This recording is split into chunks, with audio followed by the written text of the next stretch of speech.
পোনা হ্যাচারিতে ছিল একটা ট্যাঙ্কের ভিতরে। এই ট্যাঙ্কের ভিতরে পোনা মুখের কাছে খাবার, নাকের কাছে অক্সিজেন পেয়েছে। এই অবস্থায় প্যাকিং হয়ে আসছে। আমি যদি এটাকে বড় একটা জায়গায় ফেলে দিই, তাহলে এ কিন্তু এই পরিবেশটা সহ্য করতে পারবে না। মারা যাবে বেশিরভাগ। তাহলে আমি এটাকে বলা হয় ইনপন্ড নার্সিং।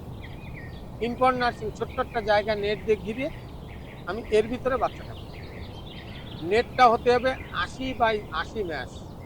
কারণ নেটের ফাঁকা যদি বড় হয়, তাহলে মাছ ওই পিছন দিকতে যে আটকে যেয়ে মারা যাবে।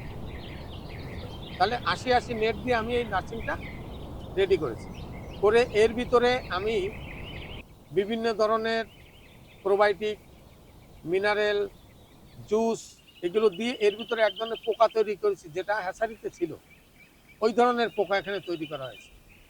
এইবার আমি বাচ্চাটা যখন অ্যাডজাস্ট করে এখানে ছেড়ে দিলাম, এই অল্প জায়গার ভিতরে আমি এর টেক কেয়ার করতে পারছি, খাবারটা অল্প জায়গায় দিতে পারছি। এইখানে আমি হয়তো 7 থেকে 10 দিন রাখবো। রাখার পরে ও যখন অ্যাডজাস্ট হয়ে গেল, একটু বড় হলো, তখন আমি এটা নার্সারিটা খুলে দিয়ে পুরো পুকুরে বাচ্চাটা ছেড়ে দিই।